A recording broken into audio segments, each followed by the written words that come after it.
할렐루야. 샬롬 샬롬 샬롬 샬롬 샬롬. 하나님 사랑합니다. 여러분 주 안에서 사랑합니다. 오늘 믿음은 들음에서 나죠. 로마서 말씀 10장 14절에서 21절까지 우리 합독했습니다. 우리 전주에 있었던 아주 중요한 위대한 성경 구절이죠. 우리 함께 잠깐 보실까요? 10절에서 우리 13절까지 함께 합독합니다.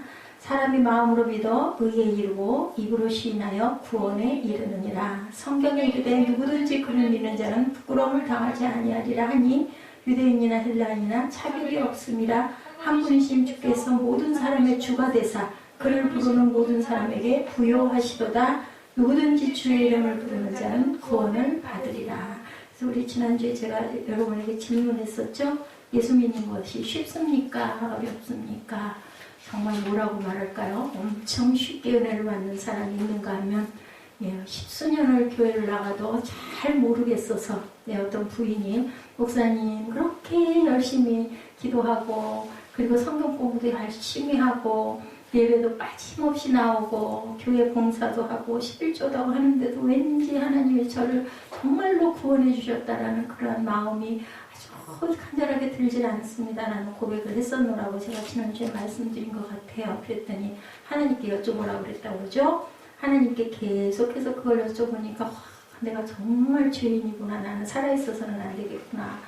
죽여주옵소서 하고 싶습니다. 했더니 그거 가지고 또 기도해보라고 그랬더니 예수님이 십자가에 못 박히신 모습이 다 보여가지고 이래서 내가 살 수 있는 거구나라는 정말 이제는 확신이 왔습니다. 제가 지난주에 여러분에게 함께 그 말씀을 드린 것 같아요. 위대한 구절입니다. 10장 13절 누구든지예요. 누구든지 뭐 유대인만이 아니라 아니면 또 뭐 헬라인만이 아니라 많이 배운 자도 아니고 부유한 자도 아니고 뭐 권세가 있는 자도 아니죠. 누구든지 주의 이름을 부르는 자는 구원을 받으리라.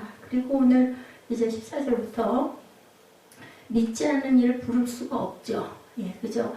우리 아기들이 어때요? 엄마 어떻게 해요? 정말 엄마는 엄마밖에 세상에는 없어 라고 생각을 하고 엄마를 부르면 무슨 일이 나든지 불러요. 그냥 눈에 눈물을 그렁그렁 담고도 엄마 부르고 배가 고파도 엄마 부르고 어디가 아파도 엄마 부르고 그 모습이 얼마나 기쁜지 모릅니다. 14절에 보니까 또 듣지도 못한 일을 어찌 믿으리요. 듣지 못했는데 믿을 수가 없죠. 들어야 그런가? 그죠? 우리가 이해가 돼야 그 다음에 그렇겠구나 라고 믿는 마음이 든다는 거죠. 그리고 또 말씀합니다.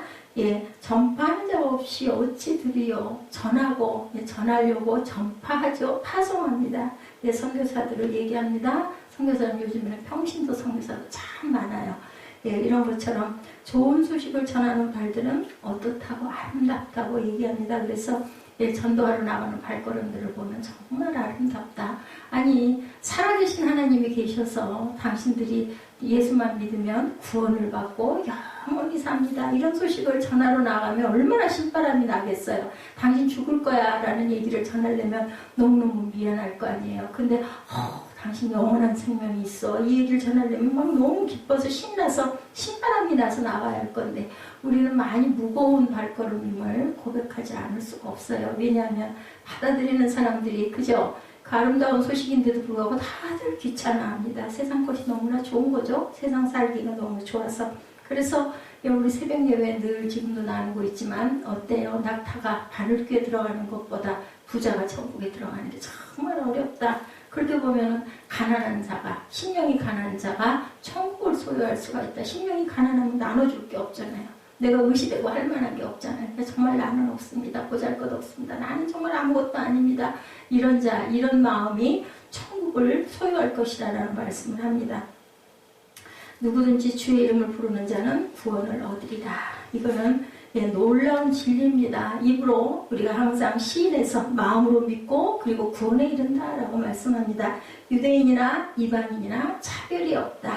당신이 구원을 얻기 위해 하늘에 올라가서 그리스도를 내려오시게 할 필요도 없고 땅에서 하늘로 올라가게 하실 필요도 없고 그저 우리는 부르기만 하면 된다.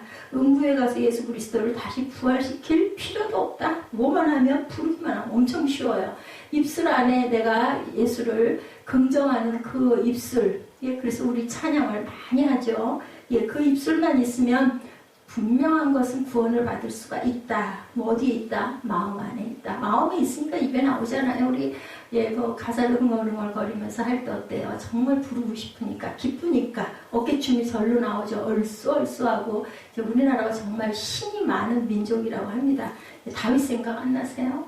허리춤이 막 벗겨져가지고 바지가 어디까지 흘러내려가도 궁둥이 있는 데까지 흘러내려가서 살이 보여도 모르고 너무 신바람이 나서 춤추는 그 마음, 정말 진실한 마음.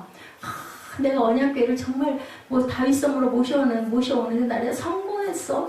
얼마나 그것이 마음의 소원이고 영원이었는데 그만 오다 말고 그저 우사로 인하여서 죽는 사건, 무서워서 오베데돔에다가 수년을 놔뒀다가 그걸 모셔오면서 정말 얼마나 긴장을 했겠어요. 그러니까 막 앞에서 가진 재롱을 다 부리고 춤을 추고, 하나님께서는 그것을 하늘에 보시면서 얼마나 기특하게 또 얼마나 예쁘게 오셨을까, 이런 마음이 듭니다. 항상 우리 입술 안에 있고 마음 안에 있는 것이 바로 믿음인데, 정말 쉬울 것 같은데 부르기만 하면은 예수님께서는 응답하시는데, 그 부르는 마음이 더 진실한 마음이냐, 아니면 입에 바른 마음이냐, 주여 주여 하는 자마다 다 내가 알지 못한다라고 말씀을 하시는 거, 정말 어떻게 보면 너무너무 어렵죠. 구원은 쉽고 분명한 건데 내 노력으로 얻어지는 것은 아니다. 하나님이 주신 것을 우리는 받기만 하면 돼요. 그러니까 뭐만 있으면 입을 크게 열고 준비하고 닦고 있으면 돼서, 그 준비 자세가 찬양과 경배라고 얘기하죠. 그래서 4가지 질문을 이렇게 풀어서 얘기하고 있습니다. 구원이 이렇게 쉽고 분명하고 간단한 것인데 왜 많은 사람들이 구원의 길로 들어서지 못하고 방황하는 것일까? 이 쉬운 걸 입술로 시인하기만 하면 되는데, 누구든지 믿기만 하면 내가 너를 구원해 줄 것이다 라고 말씀을 하는 이 쉬운 걸 왜 못할까? 바울이 14, 15절에 말씀하죠. 첫째는 14절 첫 부분에 뭐라고 얘기해요?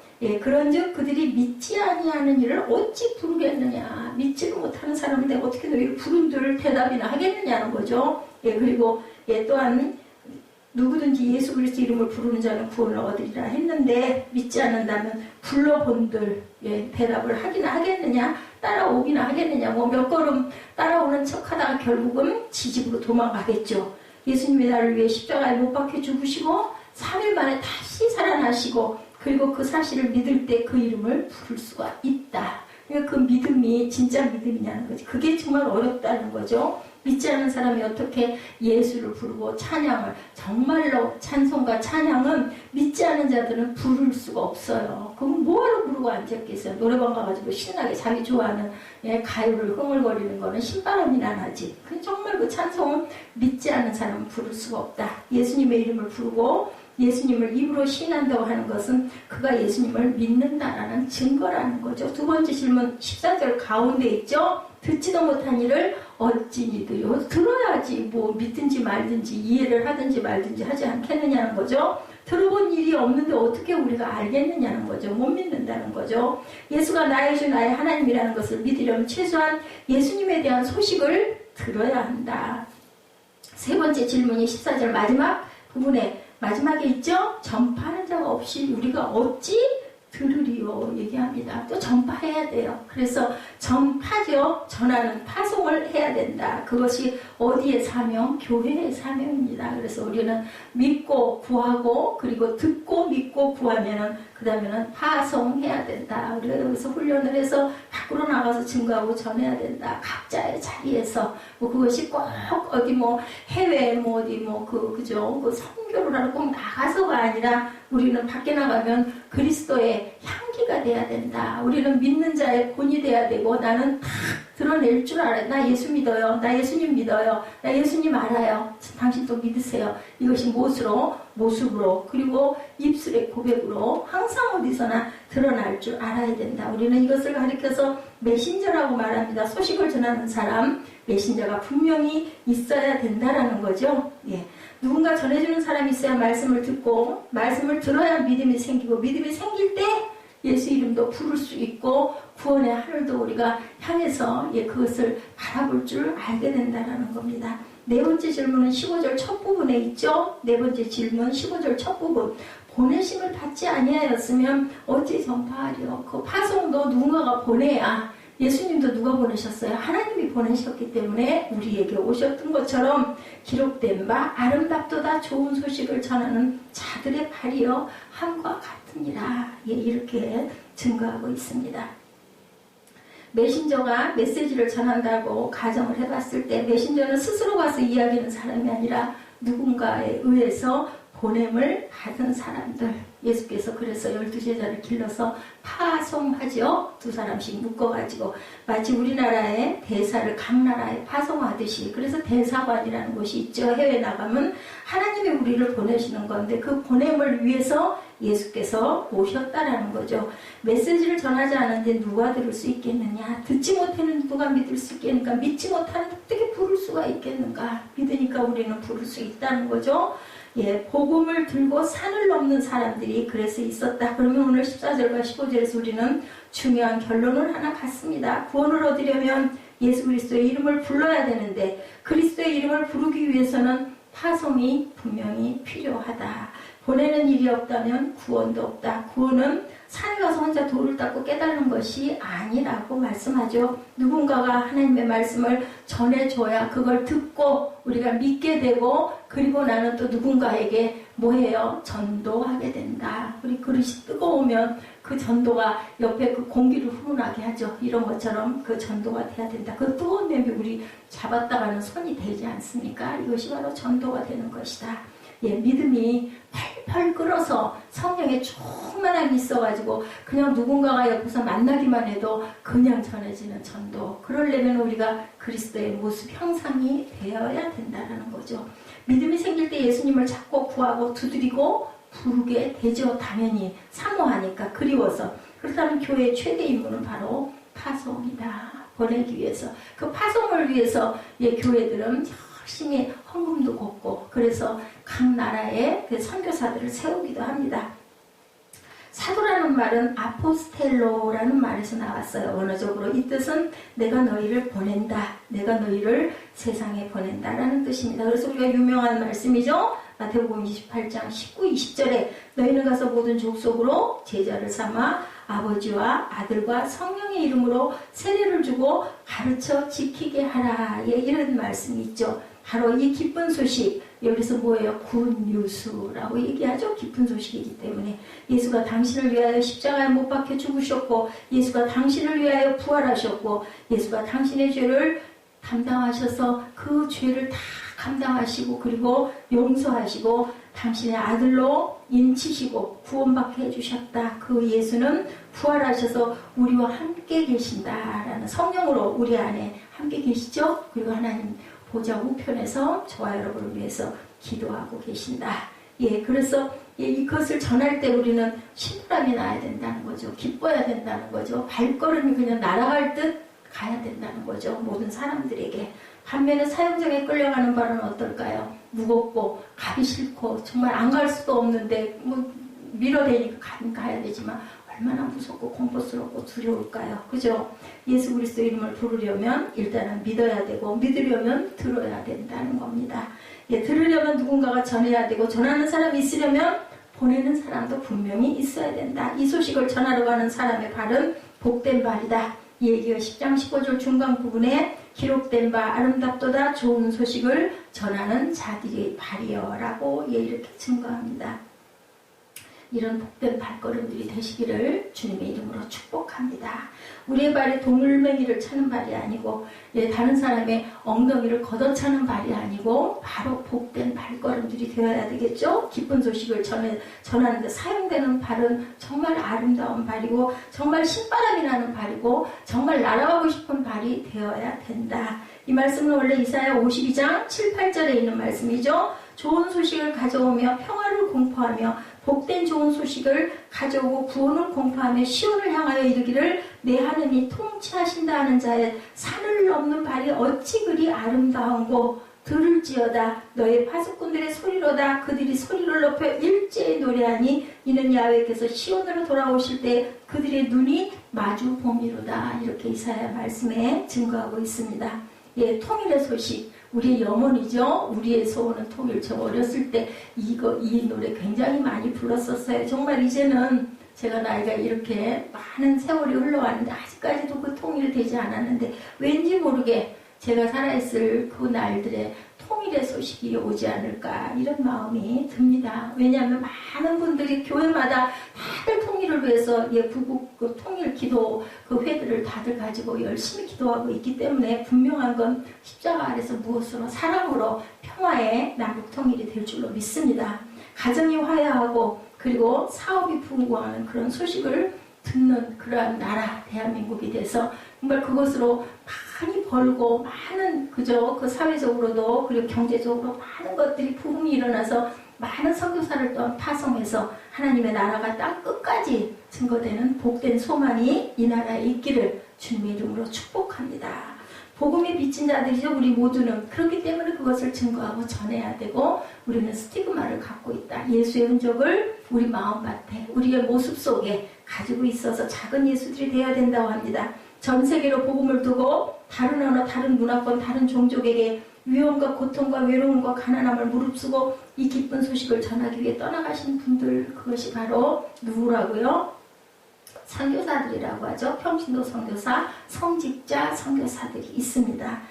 어떤 귀한 선교사님은 항상 팔에 고름이 나서 짜보니 벌레가 나오더라는 이야기. 먼지가 하도 많아서 청소를 하나만 하여서 그냥 밤에는 살짝 이불 속에 들어가서 잠자고 이불 속에서 싹 빠져나오면 하루 일과를 시작한다는 어떤 선교사님의 고백의 편지, 이런 편지들이 정말 구구절절 얼마나 안타까운지. 그런데도 불구하고 이 땅에서 아주 부족할 것이 없는 분들이 그렇게 자원해서들 많이 가시죠. 어떤 선교사님은 네팔에서 일하시는데 부끄러워요. 제가 연세가 60이 넘은 분인데 외과 의사시라고 합니다. 그분의 이야기를 듣다가 그만 엉엉 우신 분이 계시다고 해서 제가 이렇게 발췌를 해봤습니다. 어떤 여자 환자를 수술하는데 수혈할 피가 없었다고 그래요. 그래서 수술하다 말고 자기의 피를 수혈을 해가지고 급하니까 죽게 생겼으니까 피는 없고 그래서 수혈을 해서 그 사람을 살렸다라는 얘기를 듣고는 그만 그 말을 듣고 울었다고 합니다. 정말 훌륭하고 명망 있고 아주 돈도 기가 막히게 잘 벌던 그런 분들이 5년 동안이나 기도하다가 선교사로 떠날 것을 결심하고 40세에 선교지로 떠나는데 그런 60이 넘었으니 20년이 넘은 거죠. 그 20년 동안 스리랑카, 네팔 등의 지역을 돌아다니면서 어떤 때는 20시간을 걸어서 산을 넘고 또 넘어서 환자 100여 명을 돌보고 다시 산을 넘고 물을 건너고 배를 건너서 10시간 동안을 돌아오는 그런 반복의 그러한 그 선교를 하고 있다. 정말 몸으로 선교하는 거죠. 가서 그 의사니까 그 병들고 아픈 사람들을 돌보는 거죠. 이 모습이 무슨 모습일까요? 뭐 그분들 이름 우리가 알아요? 모르잖아요. 정말 작은 예수, 예수님의 모습 그대로를 실천하는 거죠. 이것이 바로 정말 우리가 전도하는 거죠. 그리고 하나님의 나라를 확장하는 그러한 일인데 그러니 그분들을 어떻게 그분들의 발걸음을 아름답다고 안 할 수가 있는가? 우리가 형식적으로 그렇게 전도지 돌리는 거 어떻게 보면 정말 부끄러워요. 그죠? 그래도 그렇게라도 좀 해야 그죠? 사실은 내 마음이 조금 편할 수가 있으니까. 그래서 전도지를 꼽을 때가 참 많습니다. 이런 분들에 비하면 우리 믿음에 과연 어디 있나? 각자에게 하나님께서는 주시는 몫이 있어요. 해야 될 부분에 그릇들이 있습니다. 어떤 사람은 한 달에 300불, 어떤 사람은 500불, 어떤 곳에서는 병원을 세워주기도 하고 농장을 세워주기도 하고 어학원을 세워주기도 하고 유치원들을 세워줘야 자기들의 사비를 털어가지고 그냥 가는 게 아니라 자기 재산을 다 정리해서 가지고 가서 이런 일들로 그렇게 많은 좋은 일들을 하는 그런 선교사님들이 평신도 선교사님들이 그렇게 많다는 거죠. 말씀은 바로 믿음의 씨입니다. 16절에 그러나 저희가 다 복음을 순종치 아니하였도다. 이사야가 가로되 주여 우리의 전하는 바를 누가 믿었나이까 하였으니 복음을 전했지만 모든 사람이 복음에 순종한 것은 아니었다. 특히나 유대인들이 누구를 예수를 믿지 않았죠. 얼마나 많은 설교를 했겠습니까? 예수님께서. 제자들은 또 얼마나 많이 다니면서 주님의 말씀을 똑같이 했을까요? 근데도 그들은 들었는데도 불구하고 믿지 않고 오히려 어떻게 했어요? 예수님을 십자가에 못 박는 그 아주 결정적인 일을 한 걸 우리가 역사를 통해서 압니다.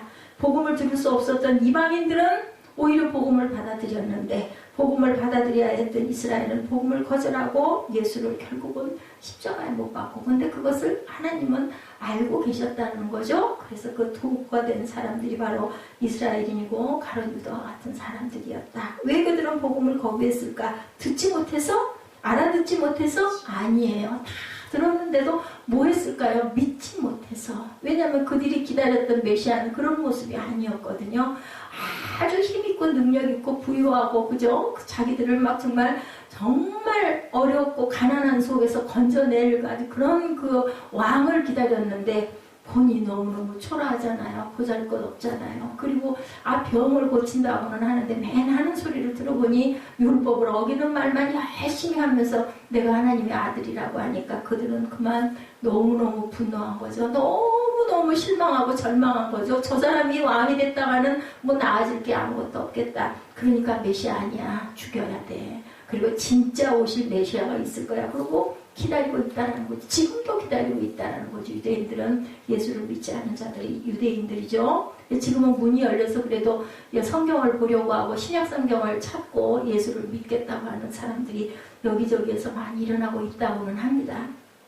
그러므로 믿음은 어디에서? 17절에 보니 들음에서 나며 들음은 그리스도의 말씀으로 말미암느니라. 믿음은 들음에서 나고 들음은 그리스도의 말씀에서 나는데 그들은 이 복음을 거부하고 복음에 대해서 반응하지도 않고 메시아를 거꾸로 죽여버렸다. 그 이유는 18절에 나타나 있죠. 18절에 뭐라 그래요? 내가 말하니 그들이 듣지 아니하느냐? 그렇지 아니하니 그 소리가 온 땅에 퍼졌고 그 말씀에 땅 끝까지 이르렀도다 하였느니라. 19절에 그러나 내가 말한다. 그 이스라엘이 알지 못하였느냐? 먼저 모세가 이르되 내가 백성 아닌 자로서 너희를 시기하게 하며 미련한 백성으로서 너희를 노엽게 하리라 하였고, 이사야는 매우 담대하여 내가 나를 찾지 아니한 자들에게 찾은 바 되고 내가 묻지 아니한 자들에게 나타났노라 말하였다고 이미 어디에서? 구약에서 증거가 되었다는 거죠. 여기에 답이 나타나 있습니다. 저희가 듣지 않았기 때문에 복음을 거부한 게 아니고 누구보다도 먼저 알았고 들었는데 이스라엘 백성들은 그 복음을 듣지 않고 거부했다. 믿지도 않았다. 듣지도 믿지도 않은 사람이 바로 누구예요? 선민이라고 선택한 민족이라는 그러한 이스라엘 사람들이었다. 어떻게 믿음을 그러면 잘하게 할 수가 있을까? 도대체 그 믿음을 어떻게 우리가 온전하게 믿을 수가 있을까? 제가 아까도 말씀드렸듯이 왜 믿음이 자라지 않을까요? 이런 고민을 하는 분들이 참 많다. 믿음이 생기기를 원한다면 성경을 보면 믿음은 갖는 비밀을 가르쳐주고 있습니다. 믿음이 잘 자라게 하기 위해서는 비료도 중요하고 햇빛도 중요하고 공기도 중요하고 물도 중요하지만 제일 중요한 게 뭘까요? 뭐가 있어야 나무가 자랄까요? 잎이 날까요? 씨가 있어야 되겠죠? 그 씨앗이 바로 뭐다? 말씀이에요. 말씀. 말씀의 씨를 우리가 부지런히 먹는데 그 말씀의 씨를 잘 먹어야 돼요. 소화를 잘 시켜야지. 잘못했다가는 또 옆길로 빠지죠. 그렇기 때문에 같은 말씀이라도 온전하게 믿는 그 말씀을 우리가 많이 듣고 묵상하고 그리고 알고 기도해야 된다는 거죠. 듣고 알아야 믿음도 생기고 그렇구나 이해도 되는 거 아니겠냐는 거죠. 그래서 예수 그리스도의 말씀을 들어야만 믿음이 생긴다. 그런데 어떤 사람은 교회 나오는데 말씀 들을 때는 빠지는 사람들이 행사가 있다면 아주 열심히 뛰어나오죠. 하나의 뭐같이 하나의 어떻게 보면 그냥 그 사람들의 그 하나의 그 뭐라 그러죠? 그거 그냥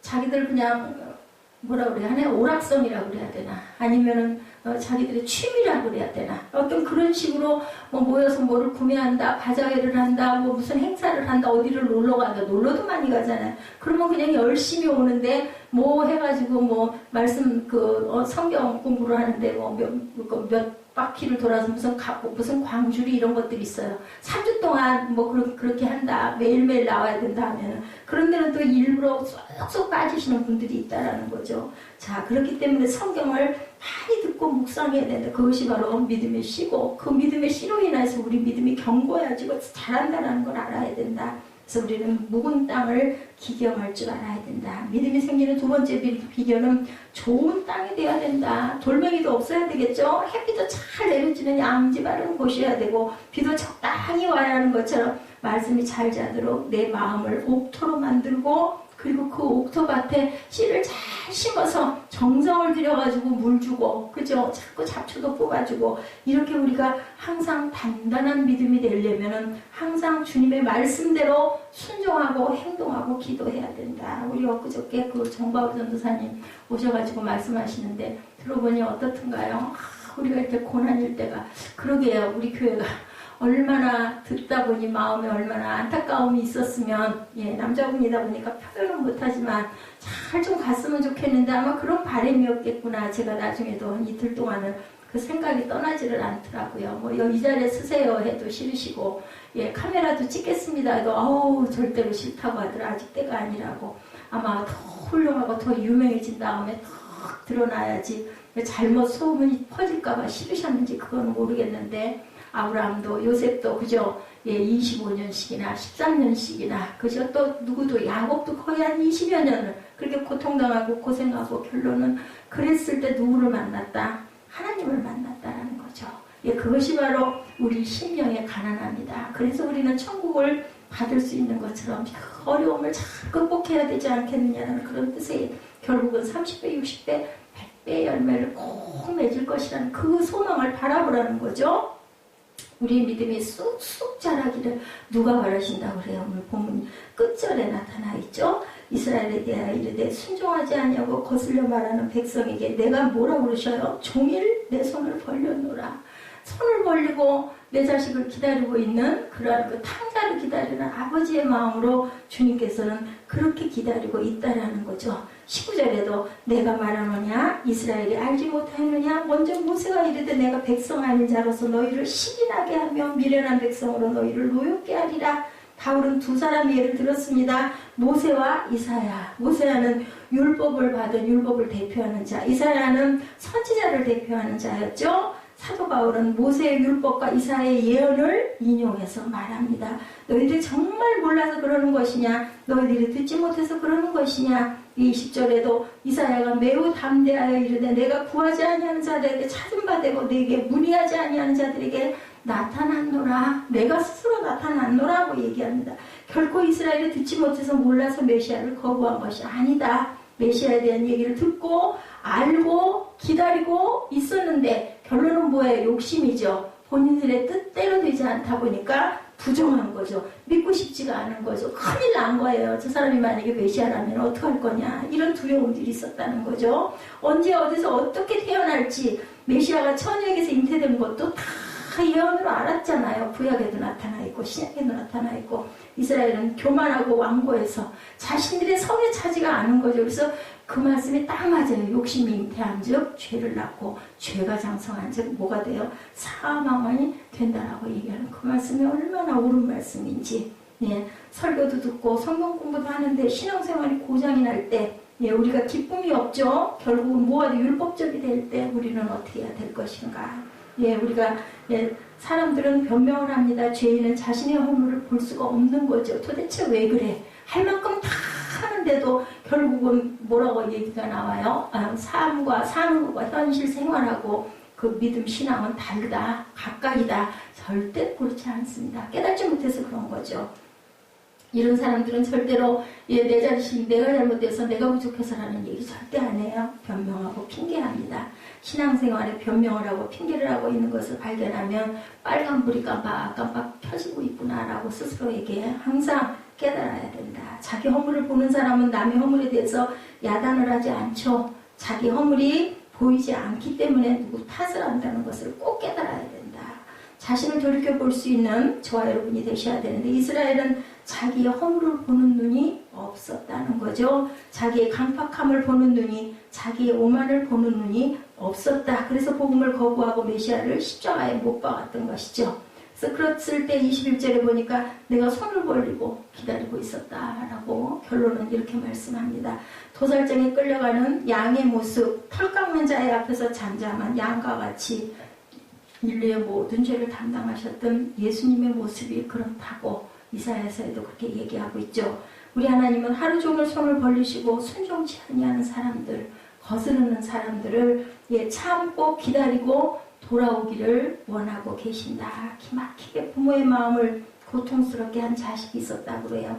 부모의 눈에는 피눈물이 흐르게 흐르고 있는데도 그걸 모르고 그 자식이 성인이 되어서 결혼을 합니다.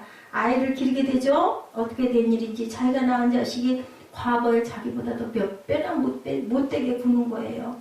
애를 때리고 야단을 쳐도 소용이 없습니다. 그런데 어느 날 돌아가신 아버지를 생각하죠. 아버지 사진 앞에서 이렇게 말했다고 해요.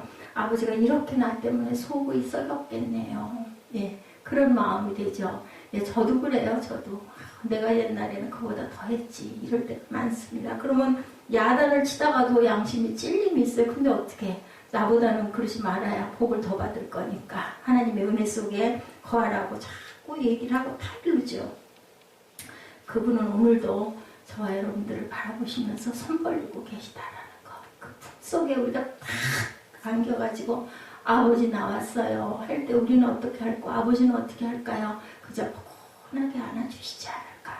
예, 그 마음을 가지고 주님께 항상 가까이 다가가시고 주님께 항상 한 발 한 발 가까이 말씀 속에서 주님을 만나고 찬양 속에서 주님을 깨닫고 느끼고 그리고 기도 속에서 주님과 대화하시는 저와 여러분 되시기를 주님의 이름으로 축복합니다. 기도하시겠습니다. 믿음은 들음에서